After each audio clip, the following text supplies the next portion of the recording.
Good evening. You're watching Arirang News at 8. It's Thursday, December 12th here in Korea. Live from Seoul, I am Yoo Ji-hye. We begin this evening with some welcome news on the defense export front. Korea Aerospace Industries, the country's aircraft maker, sealed a deal worth more than $2 billion with Iraq on Thursday. The agency is to export 24 supersonic light fighter jets to the nation, making inroads into the arms market in the Middle East. Our Defense Ministry correspondent Han Da-eun has our top story.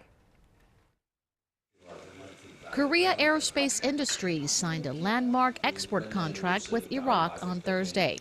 The aerospace agency will provide 24 units of the T-50IQ multi-role light attack aircraft to the Middle Eastern country by 2017 for $1.1 billion. The package deal includes pilot training and other operational support, making the total value of the deal worth more than $2 billion. It's the most expensive single defense export deal Korea has ever seen.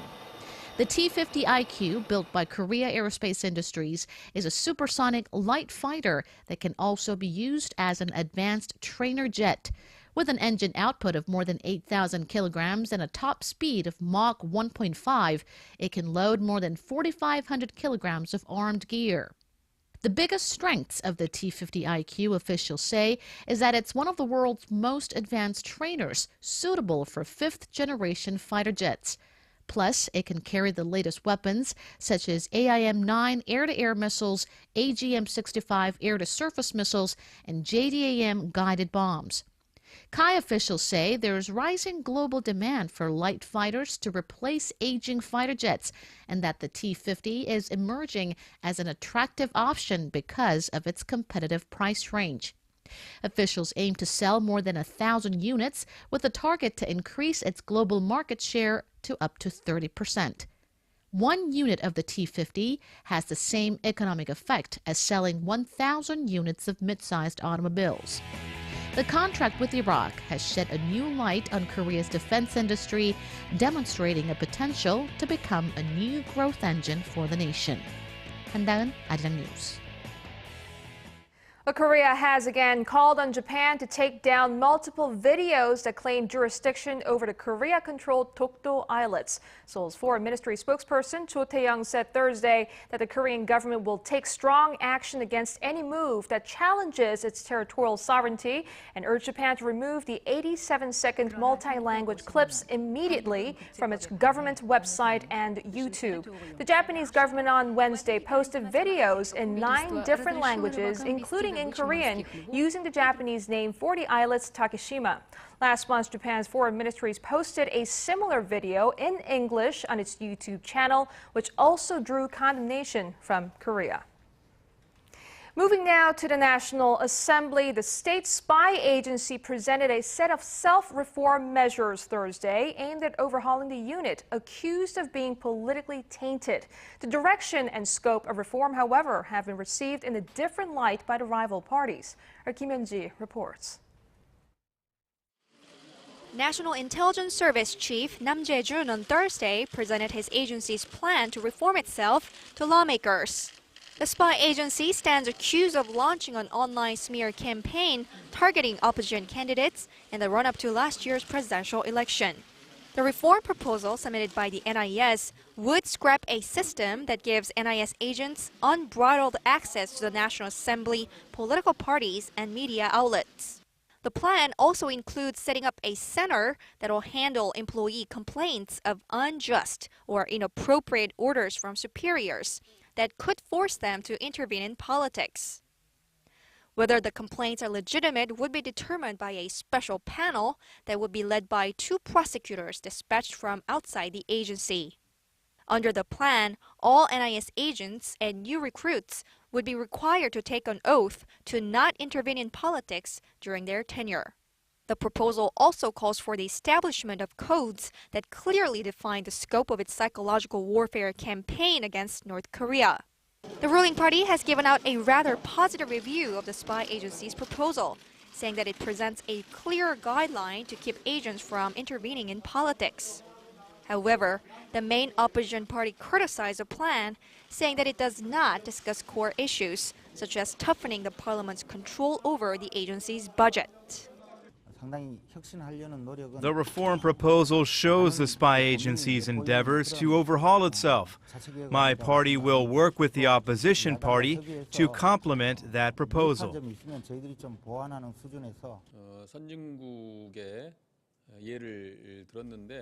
My party lawmakers did not agree with what the NIS chief presented as the story of other advanced nations. We need to fact-check and further discuss the issue. Next week, the committee will hold public hearings to gather experts' views on how to reform the spy agency. And then it will start deliberations on how the NIS law and the law on public officials should be revised in order to carry out the necessary reforms. Kim Hyun-ji, Arirang News. President Park Geun-hye has laid out various government measures to support startups and venture companies in line with the push for a creative economy, which he said is necessary in meeting the needs of the ever-changing world. Our presidential office correspondent Oh Jin-joo has the details. President Park has pledged to create a business environment in which creativity, innovation, and new ideas can lead to economic revitalization. Speaking at a fair on creative economy Thursday, President Park stressed that in order to break away from low growth and high unemployment, the country should shift its economic paradigm to a more creative and innovative one.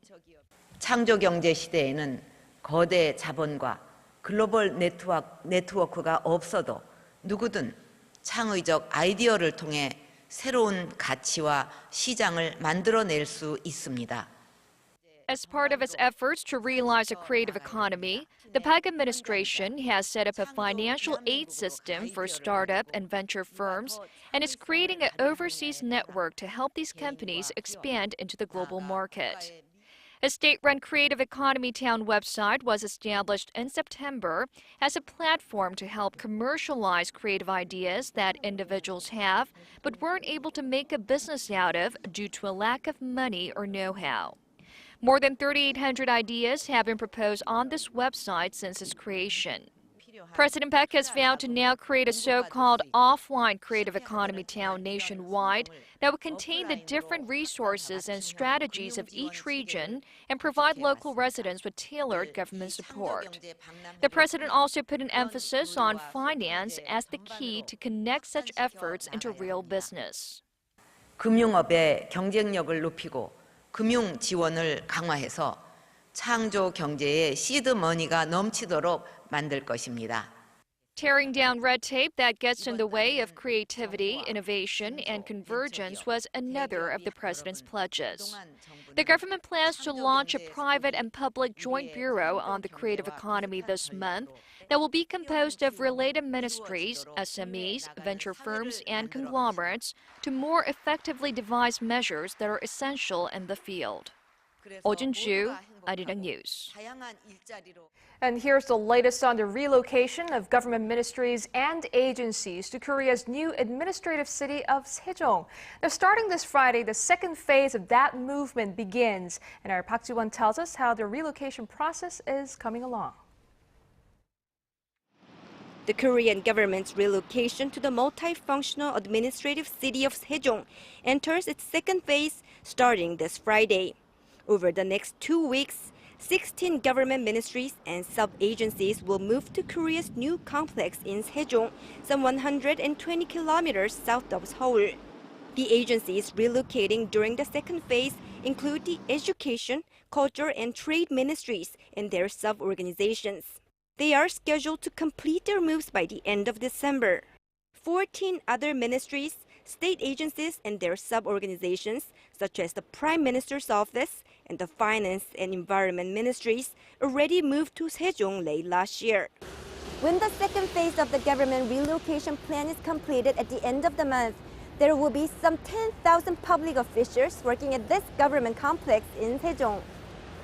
The administrative center, located a 2-hour drive away from Seoul, aims to lessen the focus on the nation's capital and to achieve balanced regional development. Despite the controversy about increased inefficiency within the government, the administrative city was launched with the passing of 2 related special acts at the National Assembly in 2010. The city is now bustling with constant construction to build apartments, schools, hospitals, and other facilities for the incoming population. And the city's first state cultural institution, the National Library of Korea's Sejong, opened on Thursday afternoon. The library is not only Korea's first specializing in government policy archives and related documents, it is also expected to offer an important cultural venue for the citizens of this newly blossoming city. Park Ji-won, Arirang News, Sejong.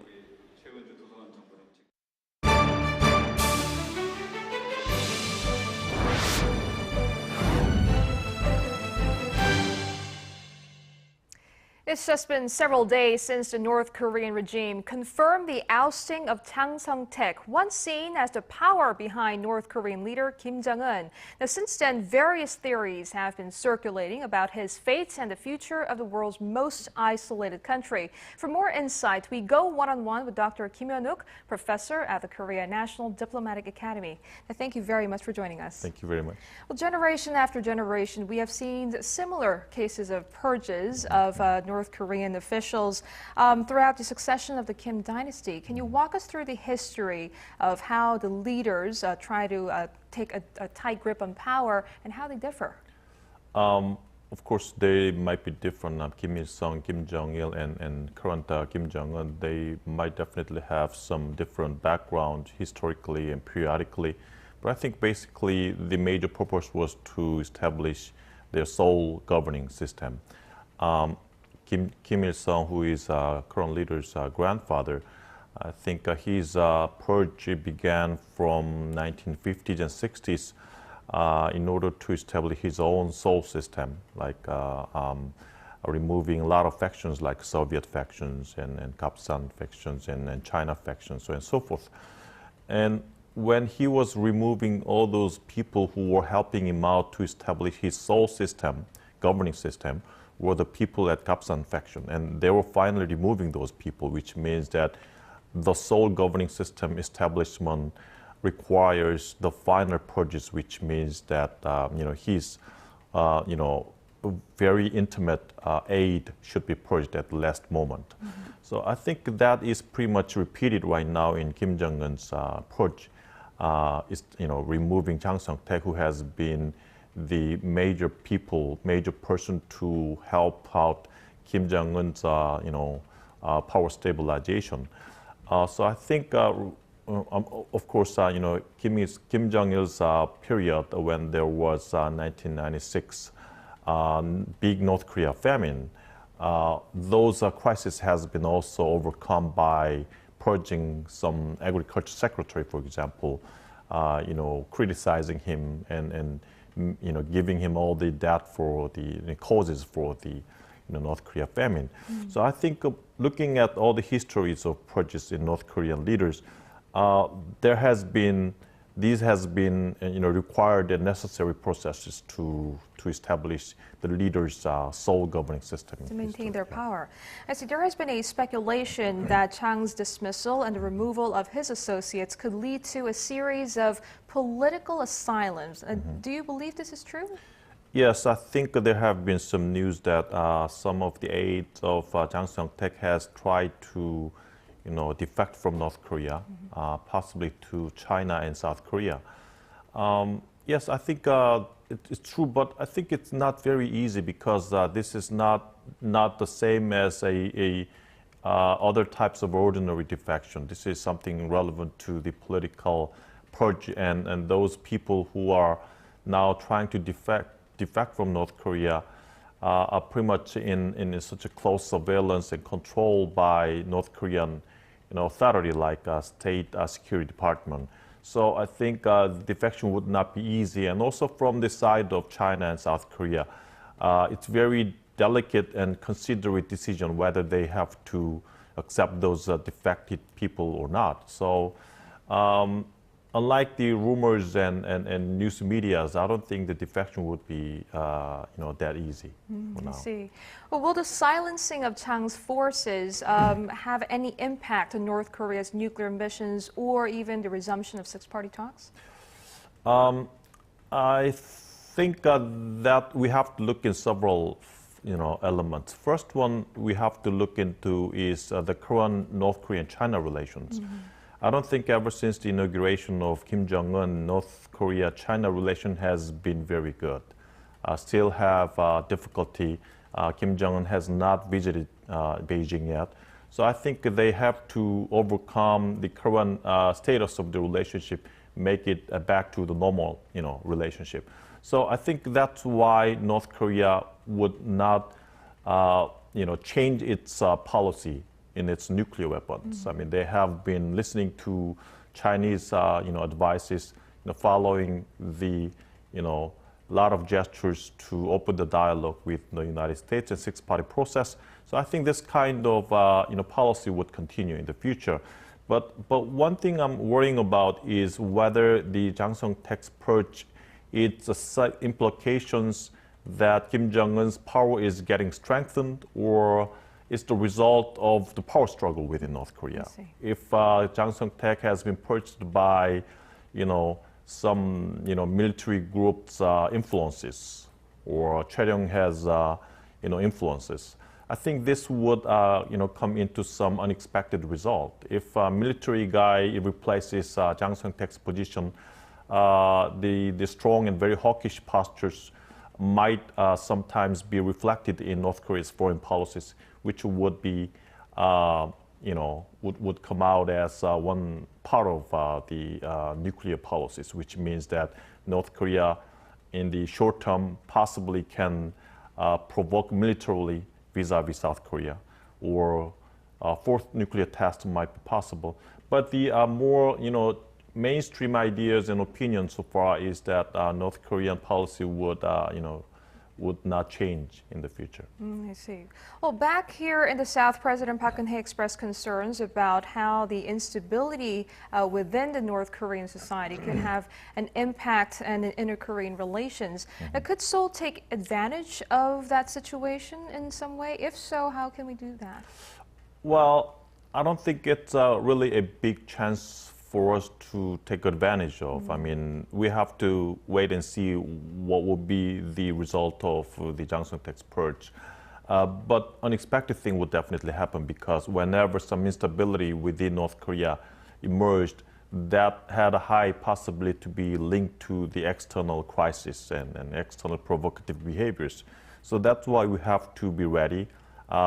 We have to have the U.S. and South Korea joint military readiness in order to be prepared for unexpected, provocative behaviors of North Korea. And also, we have to have a very close coordination in our policy towards North Korea with China, because China is still the one that has a very, big influence on North Korean policy and North Korean domestic situations. So, might have more information than, U.S. and South Korea can get from. So we have to see and have a very close ties with China and have more flexible postures vis-a-vis North Korean future. Could we see any watershed moments within this month, in December? Short term, we have to see, because I think North Korea domestically have to, take care of the current situation. So I think for now, North Korea also will be careful about their foreign policies and foreign postures, but about 2 or 3 months, unstable, uncertain. But long term, I think they will continue the current policies like economic reform measures, market economic, reform measures, so on and so forth. All right. Thank you very much, Professor Kim, for joining us this evening. Thank you very much. That very vivid historical Touch base with journalists, experts, and analysts who are taking the pulse of Asia's heartbeat. South Korea's defense minister. In a lively half hour, join Arirang's Yoo Ji-hye for the day's top stories, current affairs, business, technology trends, plus global weather forecasts, and more. Arirang News. Every weeknight, live on Arirang TV. Korea's railway union workers continued with the fourth day of their strike on this Thursday, placing the country's rail services under a screeching strain. And more than a third of the unionized workers are now taking part, and the number is growing by the day. Our Kim Hyun-bin reports.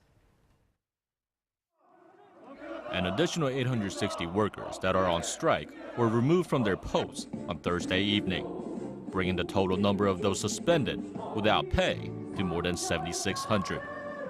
Freight train services are the worst affected by this week's industrial action, running at just 32% of normal levels. Express train services have also been hit, but the nation's high-speed KTX bullet trains continue to operate as normal. The government is urging the thousands of rail workers who have downed tools to return to work as soon as possible. This strike goes against government policy. It's not justified and doesn't have a practical interest. People need to get back to work before it's too late. Around one-third of Korea's workers remain on strike. A little over 600 have returned to their roles since the strike started Monday. Nearly 8,000 workers have gone on strike, and the vast majority, over 6,700, have been removed from their posts, and around 90 have been shown the door permanently. The union launched the strike on Monday in protest of Korea's plan to establish an affiliate for a new bullet train line. It thinks the plan would eventually lead to the privatization of Korea, mass job losses, and fare hikes. In a separate incident, a freight train partially derailed in the southeast of the country early Thursday morning. No one was hurt, and the Transport Ministry has concluded the incident was caused by damage to a wheel. Kim Hyun-bin, Arirang News.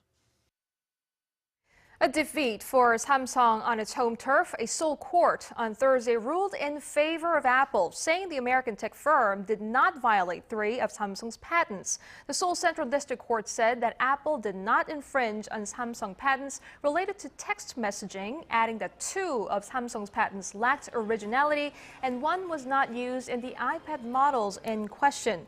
Samsung said immediately after the decision that they would appeal. The Thursday's court ruling requires Korea's tech giant to pay $930 million to Apple. But in a separate case on Wednesday in Germany, Samsung scored a victory with the court ruling that Apple had infringed on one of Samsung's multi-language function patents. 5 months have passed since the crash landing of Asian Flight 214 in San Francisco that killed 3 passengers and injured more than 180 others. The National Transportation Safety Board has begun its marathon hearing on the fatal accident, and the pilot responsible for the crash was grilled by investigators. Our Ji Myung-gil has the details. The trainee pilot of the Asiana Airlines Boeing 777 that crashed in San Francisco told investigators that he was very concerned about landing without assistance from the runway's navigation aid system. According to information released by the U.S. National Transportation Safety Board, the pilot said he was stressed about the approach and thought the autothrottle was working when the plane was flying too slow and too low.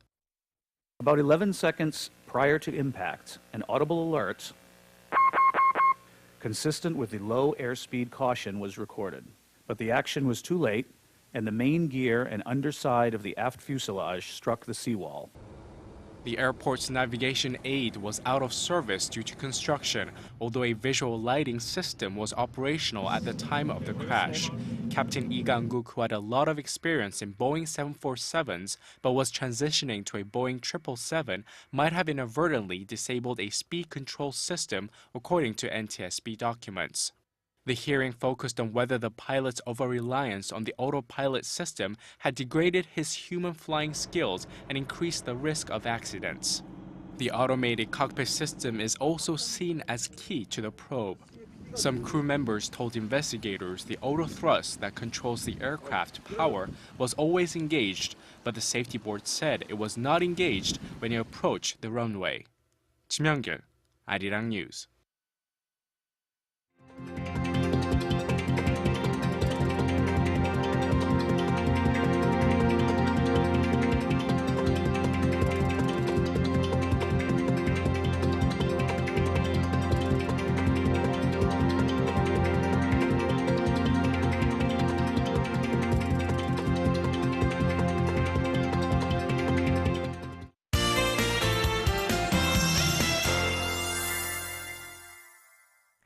Seoul is covered with snow, and some regions are under heavy snowfall watches at this hour. For more details, let's go over to our Kim Bo-kyung at the Weather Center. Bo-kyung, what's the latest?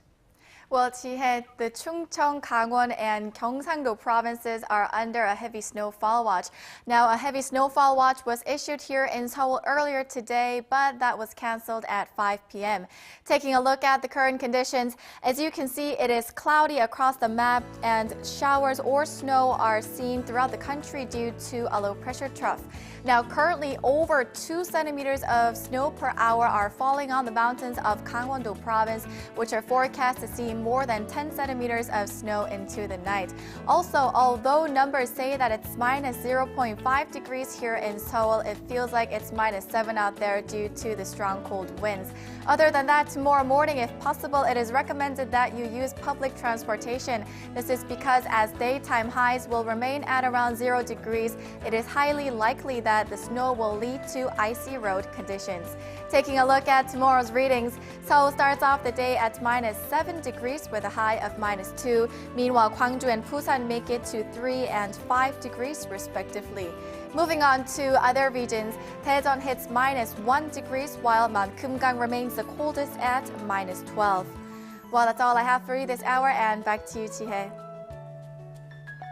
Thanks, Bo-kyung. And that's our broadcast on this Thursday night. I'm Yoo Ji-hye in Seoul. I'll be back with more news updates on our primetime news at 10 p.m. Korea time. See you then.